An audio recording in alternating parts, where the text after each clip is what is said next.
गोजोन फुंबिलिनि बयनिसिमबो आंनि एसपि बड' निउस चेनेलनि जानानै आंनि गोरबोनि अननाय आरो सिबिनायखौ नोंथांमोननो बावहरनानै दिनैनि फुंबिलिनि रादाबखौ आं फरायनो आखायाव लाबाय। आसा खालामो नोंथाङा आंनि रादाबखौ जोबजासिम खोनासंगोन। दिनैनि रादाबखौ फरायदों आं मुस्रिफैमोन नार्जारि। मैया भारतनि इलेक्शन कमिशन अफ इन्डियाया गोबां दान्थे बिदान्थेनि गेजेरजों आसामनि स्टेट रिडेलिमिटेसननि फाइनाल ड्राफ्टखौ फोसावना होबाय।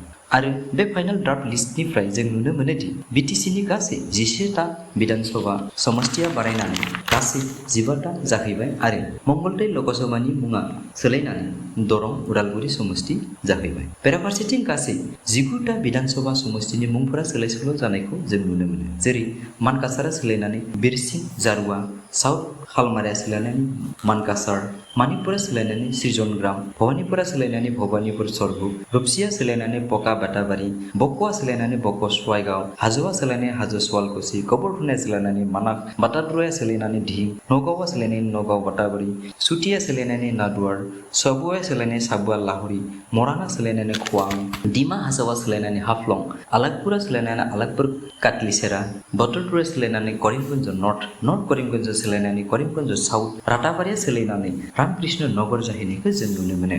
भारतनि बिखायाव फिन सासे बासुगाव ओनसोलनि बर' बिजोंनि फायखि जगेन्द्र कुमार बसुमतारिनि मुङा चिरां जिल्लानि कासिकत्रा आरो बासुगाव तालाबारि फोनांजाब पिडब्लिउडि रेल लामानि साजों 2019 मायथाइनि अक्ट'बर मासनिफ्रायनो लुबाय थानाय 99 जौखोन्दो जाफुंनाय फ्लाइअभारनि मुङाव फ्रिडम फाइटार एबा उदांस्रि दावहारु मुङै दोननाय जानायखौ जों नुनो मोनो। मख'थावना दि बे दालांनि मुं दोननाय गोबां दान्थे बिदान्थेनि मोगा-मोगि जानायखौ जों नुनो मोनो। जेब्ला बसुमतारिनि मुंखौ खोनायो अब्ला होंगो दोंगो कच राजबंशिफ्रा सिडलीनि महाराजा अजित नारायणखौ दोननो नारा नाथा नाजादोंमोन।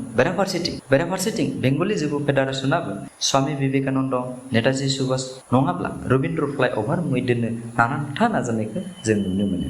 थांनाय बुधबारै तिनिसुकियाव आसाम पुलिसनि DIG JP सिंह बिथाङा फैबाय थानाय 15 आगस्ट सानखौ लोब्बा लाखिनानै रायजोआव रैखाथि बिफाना बोरै खामानि मावनांगौ बेनि सायाव गुवारै सावरायज्लायबाय थानाय समावनो आलफानि गोबां केडारफ्रा आदारनि खंखराव गोग्लैनानै गावनि न' फारसे फैफिननो नागिरनाय बाथ्राखौ बुङो। बिथाङा मख'बावोदि म्यानमाराव गोबां अखा हानायनि जाहोनावनो मेलेरिया बेरामजों नाख्रेबजानानै बिथांमोना न' फारसे फैनो नागिरनाय बाथ्राखौ बुङो।